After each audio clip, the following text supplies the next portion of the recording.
வரலாற்று சிறப்புமிக்க சோமாவதி விகாரையில் புதிதாக நிர்மாணிக்கப்பட்ட தொல்பொருள் அருங்காட்சியகம் மற்றும் சர்வதேச தொல்பொருள் ஆராய்ச்சி நிறுவனம் அடங்கிய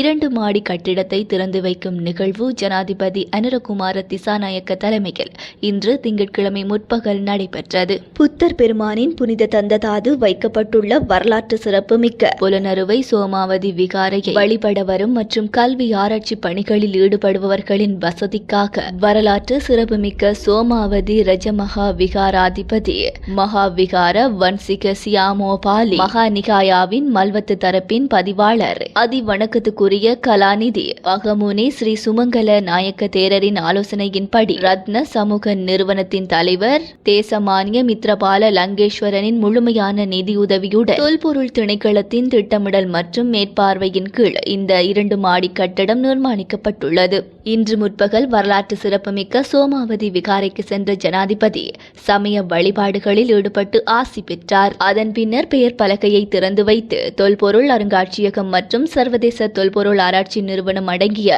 புதிய 2 மாடி கட்டிடத்தை திறந்து வைத்த ஜனாதிபதி அங்கு வைக்கப்பட்டுள்ள புத்தர் சிலை மற்றும் தந்ததாதுவுக்கு மலர் வைத்து சமய வழிபாடுகளில் ஈடுபட்டார். ரத்ன சமூக நிறுவனத்தின் தலைவர் இந்நிகழ்வில் ஜனாதிபதிக்கு நினைவு பரிசொன்றையும் வழங்கினார். வரலாற்று சிறப்புமிக்க சோமாவதி ரஜமகா விகாராதிபதி மகாவிகார வன்சிக சியாமோபாலி மகாநிகாயாவின் மல்வத்து தரப்பின் பதிவாளர் அதிவணக்கத்துக்குரிய கலாநிதி பகமுனி ஸ்ரீ சுமங்கல நாயக்க தேரர் உட்பட மகா சங்கத்தினர்கள், வடமத்திய மாகாண ஆளுநர் வசந்த ஜினதாச, வீடமைப்பு பிரதி அமைச்சர் DB சரத் உட்பட பாராளுமன்ற உறுப்பினர்கள், ரத்ன சமூக நிறுவனத்தின் பணிப்பாளர் திருமதி மானல் தீபானி கமகே மற்றும் விகாரையின் நிர்வாக சபை உறுப்பினர்கள் உட்பட பலர் இந்த நிகழ்வில் கலந்து கொண்டனர்.